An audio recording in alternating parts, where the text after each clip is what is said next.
This is our time, our age. We are the future of the human race. You and me, son. This world could be ours. In this video, we're going to look at the brand new Genetic Ascension path, Biomorphosis, which was introduced with Stellaris Biogenesis. This path comes with 3 distinct options: purity, mutation, and cloning. And when you finally ascend, it gives you access to the unique advanced government authorities that further improve your empire. We've got a lot to cover, so without any further ado, let's dive in. In order to biologically ascend, you will first have to start, just like with any other ascension path, by taking 3 traditions and unlocking your 3rd ascension perk slot. You can then take the Biomorphosis ascension perk. This will start the Biomorphosis situation and unlock the Biomorphosis agenda. Step 1 in the Biomorphosis situation, which is very similar to the synthetic and cybernetic situations. You are biomorphing your civilization rather than cyberizing or syntheticizing your civilization. You need to pick one of the 3 paths. Don't worry, at this stage, picking a path doesn't lock you into a final tradition. However, the choices you make are still very important because the final tradition tree you get is modular. 3 of the 5 tradition choices will be decided during this situation. We can either go down the paths of purity, cloning, or mutation. If we pick purity, our first flexible tradition is set to optimized neurology.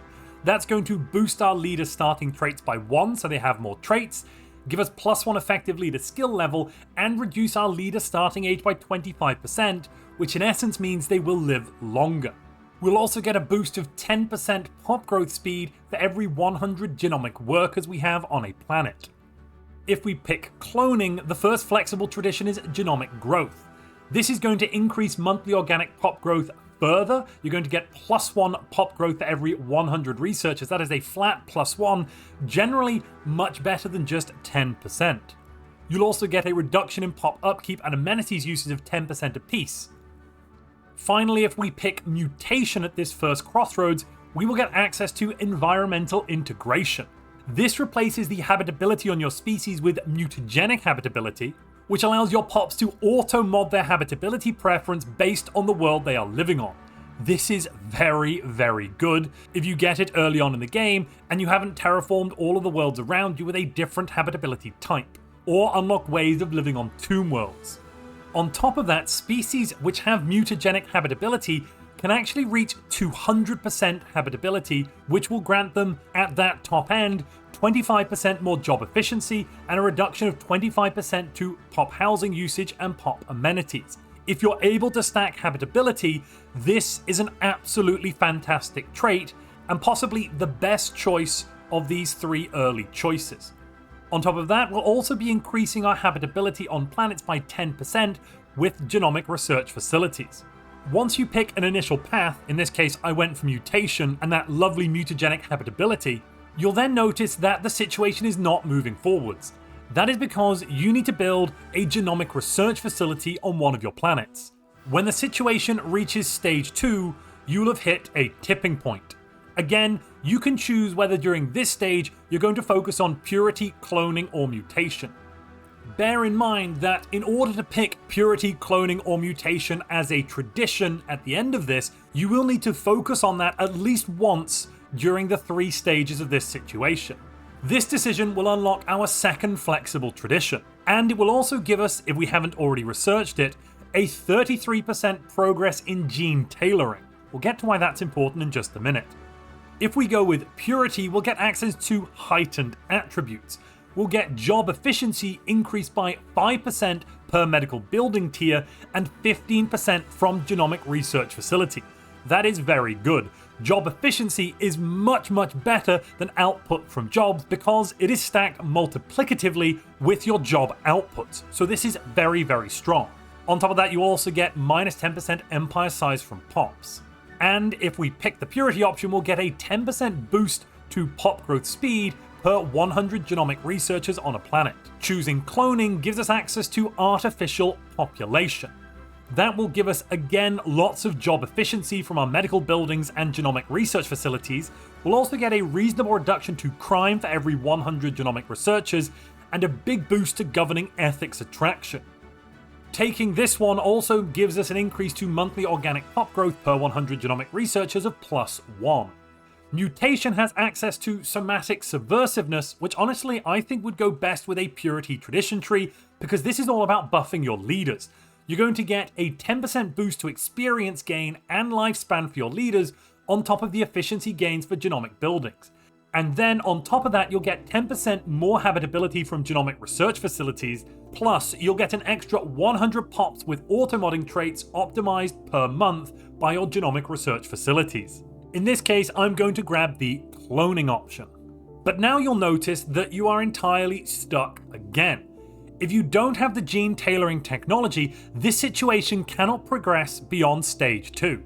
We did get access to gene tailoring plus 33% of it completed already by choosing an option in stage 2, so if you haven't already researched it, it shouldn't take you that long. Like cyberization and synthesization, as you go through the biomorphosis situation, special events will pop up that will give you some modifiers and changes.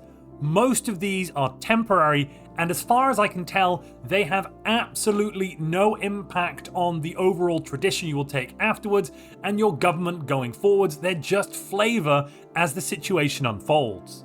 When we reach stage 3, we now need to select our final variable tradition choice. If we pick purity, we'll get imperfection remediation, which means that we can integrate more subspecies pops every month by an extra 50.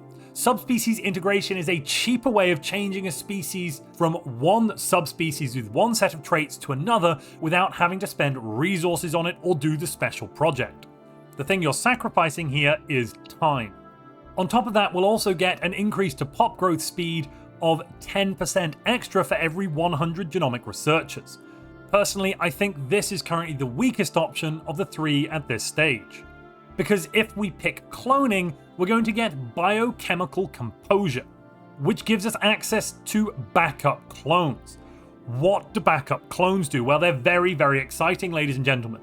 Your new leaders will start with the backup clone trait. Your leaders may also gain the backup clone trait when they level up. Leaders with backup clone can avoid death. Yes, when they finally die of old age, they will transfer to a backup clone. I don't know if their brain transfers or if they just turn the new clone on and it has all of their memories. I honestly can't say, and it's kind of terrifying. Don't think about it too much. But basically, when your leaders die, they will be replaced with a backup clone. However, the backup clone may sometimes have some genetic drift. And if they die without this trait, then they won't be replaced again. It does, however, mean if you've got a high-level leader with lots of great skills, you won't have to lose them. I absolutely love this trait. Additionally, because we already took Genomic Research Cloning 1, if we take the cloning option again, that modifier will be removed and instead replaced with the Genomic Research Cloning 2 modifier that still grants us +1 monthly organic pop growth per 100 genomic researchers, which is a lot, but also plus 300 amenities per 100 genomic researchers as an extra buff. If we go down mutation for the final flexible tradition, we'll get access to nucleotide isolation. This gives us access to the Leviathan traits for species modification. They are Drake-scaled, Voidling, and Polymelic, and we'll also gain access to bioadaptability, social pheromones, and limited regeneration. All very nice, tasty traits that are relatively cheap and would go quite nicely on your species. We'll also be replacing Genomic Research Mutation 1 with Mutation 2. If we pick Purity at this stage, because we've already picked Cloning and Mutation once, we could then at the very end choose to adopt the Purity tradition overall. As long as you've picked the option once, you can choose that as your overall tradition right at the very end. For now though, I'm going to go with Cloning so my leaders will live for a lot longer. There is actually no level 3 for genomic research. If you pick the same flexible tradition each time, let's say you always pick the cloning option, you'll only ever get up to level 2, meaning you're missing out on some benefits to your genomic researchers. So this means it is probably always best to mix and match a little bit amongst the different variable tradition choices, at least picking one option from another tree. And if you're enjoying this video, please mutate the purity of that cloned like button. At the end of the biomorphosis situation, we then pick which tradition we actually want overall. Because I never picked a purity approach at any stage, I cannot adopt the purity tree. However, I can adopt the cloning or mutation trees. Let's start by taking a look at the cloning tree. As you can see here, my 3 variable traditions are all included in this tradition tree. We also, with cloning, get access to the Agenda Replication Initiative. The Replication Initiative is truly kind of bonkers in terms of pop growth on your worlds. This is an agenda that is unlocked through the cloning tradition, and you'll get 25% monthly organic pop growth multiplier at the start, and then when you launch it, plus 100%. And our clone vats will produce an additional 1.5 monthly organic pop growth with a small corresponding upkeep increase. When we fully adopt all traditions, our clone vat limit per capital building tier goes up by +1, so we can get a lot of clone vats on bigger planets. That is really good. And we also get access to the cloning authorities. Those are the advanced authority types that come with every biological ascension tree. Let's now dive into what the traditions here actually do. So we have evolutionary extrapolation in cloning. This means medical workers all become genomic researchers, and it allows the assimilation of pops into or out of a hive mind.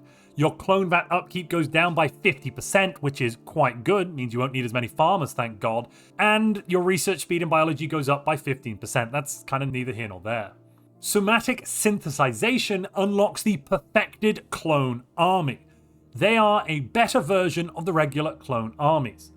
We can also remove pop growth organic species traits, and we get access to advanced organic species traits that can be added or removed with species modification. We can also alter pop appearance with species modification, and then we'll get +4 organic species modification points and 2 more trait picks, alongside a reduction to the modify species special project cost.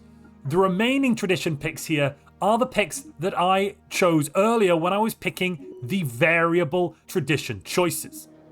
So let's put that all together for cloning. If we have a maximum level capital, a system capital complex, we can put down 4 cloning vats, each of which add 3 monthly organic pop growth. The Genomic Research Center also is going to be giving us additional pop growth speed and pop growth every month.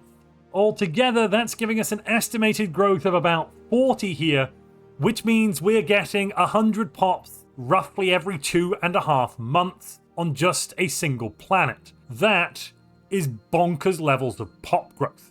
The cloning tradition is very much all about getting high pop growth and keeping your leaders alive with backup clones, as long as you pick the right variable tradition option in your 3rd choice. If you're enjoying this video and you'd like to get your hands on Stellaris Biogenesis, you can do so by using our link to the Paradox store to also help support this channel. In fact, if you buy anything from the Paradox store using our link or the code MONTUPLAYS at checkout, about 12% of your purchase will go towards supporting this channel. By fully unlocking this tradition tree, we've now gained access to the advanced governments. Let's dive in and look at what the advanced governments look like for a clone species. When we do this, because we picked biochemical composure earlier, it actually improves because it meshes very nicely with the cloning tradition. Our leaders will now always start with a backup clone rather than getting a choice, and they periodically regain the backup clone trait, which is important because you don't want them to die again. The backup clone trait will provide additional effects as well. Jumping into Reform Government, we can look at what these advanced authorities do. So the Replicatory Association is the commercial advanced authority. Your unity upkeep from your organic leaders will be replaced with trade. This gives you a small boost to unity, but overall it's not that big. Your leaders can also have backup clones, of course, and you'll get an increase to trade from jobs from clone vats by 10%. Don't forget, we can stack multiple clone vats depending on how leveled up our capital is. We'll also get a small amount of amenities from those clone vats. And of course, you'll gain access to the replicant insurance policy. Replicant insurance is basically making sure that board members and other key personnel have access to a clone of themselves in case of harm or serious injury or even death. That's a key part of their compensation for working for your great megacorp. Stellar insurance means that your leaders have an increased energy credit upkeep, but the backup clones have reduced degradation. What is degradation, I hear you ask? Well, backup clones is really fun. I love how in-depth this is. I just need to stop for a moment and say I love how in-depth the backup clone thing is. It's so great. The risk of cellular and cognitive decline increases with each successive clone. Degradation gives penalties to leader lifespan, experience gain, and effective leader skill level. So the more you get cloned, the more likely you are to have genetic drift from the original and be something of a degenerate mutant, I guess is what's being said here. We could also get platinum insurance. That means only our counselors have the very best, and that means only counselors pay the extra insurance costs. Or we could just have basic insurance, meaning only the leader gets that reduced degradation. Let's quickly check out what degradation looks like. Here is the Grave Administrator, Doctor Who. And Doctor Who has sadly just died, but what is this? Doctor Who has come back from the dead. He's possibly regenerated. They come back at the same level with the same traits, but also, in this case, we have the clone leader trait.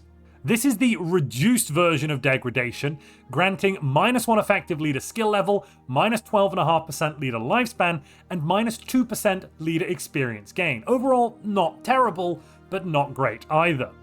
And hopefully, as time goes on, Doctor Who will get their hands on another backup clone, so if they die, they'll come back again, possibly a little bit more degraded though. It's important to note that backup clone is actually a really good trait in its own right because it grants you +2 effective leader skill level, meaning this level 3 admiral is actually operating as if it was level 5. If you're a hive mind and you go down the cloning path, you get access to replicating horde. Your leaders will get backup clones, and clone degradation is reduced by rudimentary node culling. You'll get a monthly organic pop growth multiplier of +15%, a reduction of empire size effect by -33%, that's 8% higher than the normal, a small increase to leader upkeep, which isn't great, but then you get a nice +1 research alternatives. Let's say you really enjoyed the Foundation television show, and you just want to play as the Genetic Dynasty. Well, with hereditary continuity, you can do just that. Introducing Empress Doctor Who, or maybe Cleon the First, I suppose. This one means all leaders can have backup clones, and the Imperial clone trait cannot increase in penalties. Other clones, their penalties can go up. You can get more genetic drift. Every time your leader dies, they will be replaced with a clone, making them functionally immortal, if a little bit degraded. You'll also get +5 effective ruler skill, which you can combine with Philosopher King to grant you a base effective ruler skill bonus of +10, and alongside backup clone that actually equals +12. And I do really need to show you this. They will come back every time. It is a proper genetic dynasty. Ladies and gentlemen, I'd like to introduce you to Empress Doctor Who the 16th, or Cleon the 16th, whatever you want to call them. And yes, it's working. Homogeneous Submission is the dictatorial advanced authority. Again, you can have backup clones, and you get access to the genome tailoring policies. You'll get +10 stability and +100% authoritarian ethics attraction, alongside 25% more ruler experience gain. The genome tailoring policy is basically all about backup clones again. You can either choose to have your scientists, officials, or commanders tailored. That will cost you 2 society research upkeep per leader of that category. They will get reduced degradation and get an increase to experience gain. Oligarchic gives you +3 unity from elites, though I believe this is for every 100 elites. And if you pick this one, the backup clone trait will give you additional effects for counselors. You're centralizing the resources to your counselors basically here. They will get reduced degradation while on the council as well. This trait grants 5% monthly physics, society, and engineering research for scientists, 15% monthly trade for officials, and 5% naval capacity for your commanders. Last, we have the Cordant Multiplicity. Again, you can get backup clones, but this is all about democratizing power. Clone leaders get a 25% upkeep, and they all have reduced degradation. Though, your clone leaders cannot have backup clones. Once you've been cloned once, we're not going to clone you again, no matter how important you think you are. You'll also get a reduction to empire size from pops of 15% and a boost to faction resource output of 25%. Purity is all about your leaders. The opener here is going to grant us 20% more leader lifespan, meaning our leaders stay alive for longer. I also picked every purity option when I ascended this time. So we have optimized neurology for better leader stuff, heightened attributes reducing our empire size from pops, and imperfection remediation giving us more subspecies pop integration per month. The two tradition options we haven't seen yet are genotype regeneration, which allows us to assimilate pops in or out of a hive mind, and allows us to remove positive organic species traits, or add negative ones. Exemplary genetics allows us to alter pop appearance, and gives us access to advanced organic species traits that we can add or remove. On top of that, it reduces the cost of these advanced organic traits, usually from 4 points down to 3. You'll get +6 organic species modification points, +2 species trait picks, and -50% species special project cost. If you want to make super soldiers or super xenos, this is the way to go. Perfection Protocols is honestly terrible when we compare it to the cloning agenda we just looked at. This one grants 2.5% pop growth speed when you initialize it, and then when you launch it you go up to 10%. That's crap compared to 25 and 100%. However, when you do launch it, for every organic pop, you'll gain 5 unity per positive species trait to a maximum of 25 unity per 100 pops. You'll also gain 5 society research per negative species trait to a maximum of 25 society research per 100 pops. So launching this should give you quite a bit of unity and society research, but honestly I just think it's a bit weak and needs to be retooled. Let's look at the advanced authorities. First, we have the Democratic Authority Phenotypical Autonomy. You'll notice that all of these authorities will grant you more bonuses or actually give you penalties depending on how many positive and negative traits you have on your species. So let's look at what this does. You'll get a pop effect from your species' level of genetic perfection. What does this mean? Well, basically you add 1 for every trait point spent on positive traits and reduce it by 1 for every trait point gained from negative traits. This is a measure of how genetically pure your species is. In this case, we're going to get 5% happiness per point we are in the positive. You'll also get the genetic purist trait on every leader. Depending on your species' level of genetic perfection, this will reduce your upkeep by 5% per net positive point and increase your experience gain by 5% per net positive point. In our case, that is 60% reduction to upkeep and 60% increase to leader experience gain. Very, very strong. If you go with a eugenic hierarchy, you'll get an increase to job efficiency of 2.5% for each level of species perfection. In our case, that is plus 30% job efficiency empire-wide. Don't forget that is multiplicative with your other bonuses that are resource output from jobs, so this is very, very strong. You'll also gain Genetic Purist, and this will grant you 5% additional council agenda speed for every net positive point of genetic perfection. In our case, that's 60% per councillor, which means we can launch our agendas frighteningly quickly. I'm getting a combined total here of 240% additional agenda speed. I'm pretty confident I'm going to run out of agendas very quickly.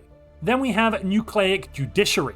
This will grant you basic society research from all of your pops, plus 0.5 per net positive point of genetic perfection, and your genetic purist trait will reduce planetary crime, reduce sector crime, increase planetary stability, and increase sector stability for every net positive point of genetic perfection.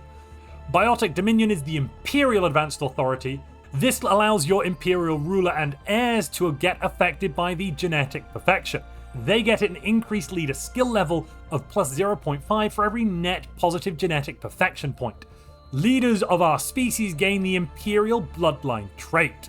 This increases our lifespan and experience gain by 5% per, say it with me, net positive genetic perfection point. It's all about genetic perfection. The purity paradigm is available to Gestalt consciousness empires. You'll produce unity for every 100 pops, based on your genetic perfection, and you'll also integrate subspecies more quickly with another 25% reduction to modify species special project cost, granting you a total of at least minus 75%. That's very, very good. We then have the Organic Syndicate for pure corporate empires. This replaces our unity upkeep from organic leaders with trade, which is a small bonus, but still a bonus nonetheless, and we're going to produce trade from every pop based on our species' genetic perfection. In our case, that should be a base of +6 trade for every 100 pops in our empire. Currently, our planet is making 111 trade. By simply switching over to an organic syndicate and not even getting any more trade jobs, we've gone from that low number all the way up to 540 trade by just switching our authority over to Organic Syndicate. I think that kind of makes, in a lot of ways, Organic Syndicate one of the most powerful trade-based builds in the game now if you want to get lots and lots of trade value. If you go down genomic research twice in the purity direction with your variable tradition picks, you'll get plus 10% growth speed per 100 genomic researchers and -1 leader maximum negative traits. If you go down the mutation path and also select mutagenic habitability, you're going to be creating pops that will change their abilities based on the world that they live on. Mutation unlocks the Agenda Divergence Directive. This increases your pop's auto-modding every month by 200 initially and then up to 400 when it's launched, and every organic species in your empire will gain the Adaptive Mutation Species trait whether or not they're part of your primary species. Every organic species will also gain the Mutagenic Habitability trait. This is great if you've got some slaves that you bought from the slave market and then you want to sell them back again and make a tidy profit. You can buy a bunch of slaves, grow them up, trigger this to give them very expensive traits. Adaptive mutations and mutagenic habitability are great expensive traits, and then sell them on the market for a lot of extra money. I'm just saying, not endorsing selling slaves, I'm just saying. Your species also gets access to the Adaptive Mutation Species trait. This has quite an interesting mix of adaptations, which are going to grant you efficiency for all of your jobs. And these efficiencies are basically for every different type of job in the game. Job efficiency, I need to reiterate this, is really good. It's much, much better than adding output to jobs because it stacks multiplicatively with your job output after you've applied all of those other bonuses. You'll get access to the planned polymorphism, which increases the effects of adaptive traits to plus 15% and allows the assimilation of pops into or out of your hive mind.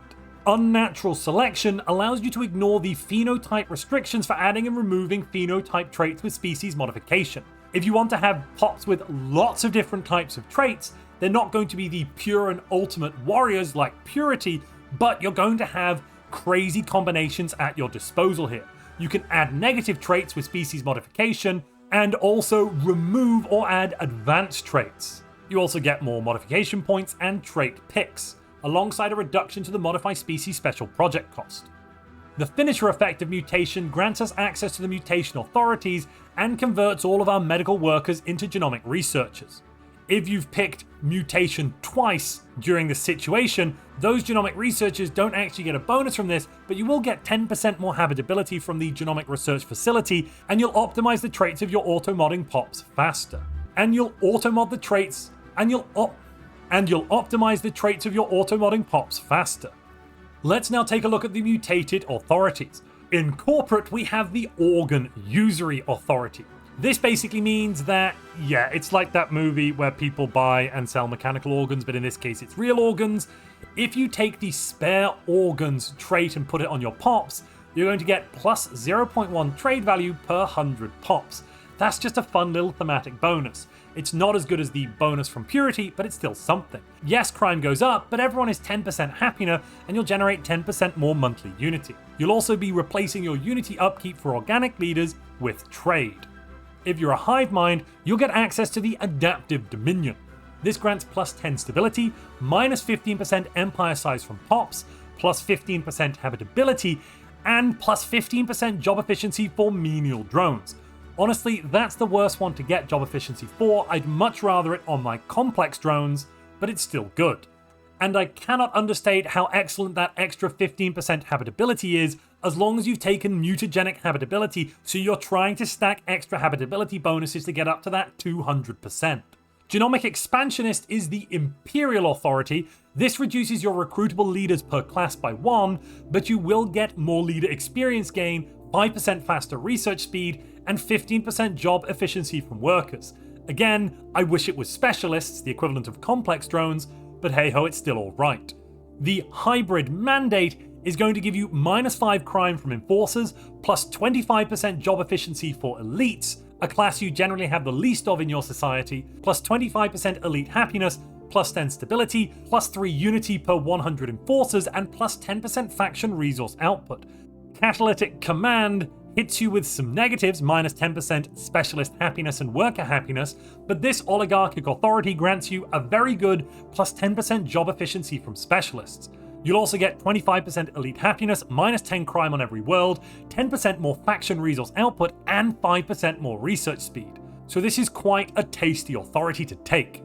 Last but not least, we have the Democratic Authority, Biodiverse Liberty. You'll get 50% more pops optimized with auto-modding traits every month, 5% job efficiency across the board, 10% happiness, 10% monthly unity, 5% additional research speed, and 1 extra recruitable leader per class, giving you better selection options. If you take the Evolutionary Predator's origin, you'll also get some unique government types with that one when you go down the Mutation Ascension. With this origin, every path in the Biogenesis Ascension is locked except for mutation, so you will have to pick that one. If you're a hive mind, you'll get Chimeral Consciousness, which reduces your empire size from pops per species trait you have by 1%. That sounds crap until you remember, as an evolutionary predator, it's very easy to get 15 or 20 traits on your goddamn species. You'll also get automatic terraforming of colonies into hive worlds. This means you don't even need to pick the hive world ascension, you'll simply get your colonies randomly over time converting over and becoming hive worlds, which are the best planet types in the game. Even better than an Ecumenopolis now. Chimeral Consciousness also increases your adaptive evolution progress, which is the situation to grant you more traits when you purge alien species by 100%, increases job efficiency from undesirables, that means the purging is more efficient, yay, economics, and the empire size effect goes down by 20%. Overall, it's just so beautiful. If you choose to become a megacorp, you get access to Biopredation GLC as an evolutionary predator. Again, this reduces empire size from pops by 1% per species trait, but this one increases your commercial pact effectiveness per species trait by 1%, and increases the adaptive evolution progress from commercial pacts by plus 100%. You'll also get 10% additional trade from jobs, and like any corporate empire, plus 50% empire size from planets. The Imperial Authority here is Deathless Dynasty. Again, empire size from pops per species trait goes down by 1%, but this allows the ruler to consume great leaders when they pass. That is very, very hilarious. You're going to eat the smart people around you. Your pop growth speed does go down by 10%, but you will get a flat plus 10% monthly resources across the board. That is the best bonus I have ever seen, ever, in any authority in the game, ever. 10% monthly resources stacks multiplicity on top of everything else. After you get increases from job output, after you get increases from job efficiency, you're then going to get 10% of everything added right at the end. Wow. Apex Principle is the Dictatorial Authority. This gives your ruler the Apex Predator trait. You'll gain additional insights, which, yeah, look at that insight list. They're pretty funny, depending on which Apex Predator victory you have. You get Apex Predator victories when you win wars, subjugate others, or cause resolutions to fail in the galactic community. Basically, you gotta be a dick, and then you get great bonuses. The Oligarchic Authority makes all of your councillors immortal. This means that your ruler and your councillors will never die ever. They just live forever, that's it. Once they're on the council, as long as they don't come off the council, they are functionally immortal. And because your ruler is generally selected amongst council members, that should mean your council should be able to stay alive forever. Wow.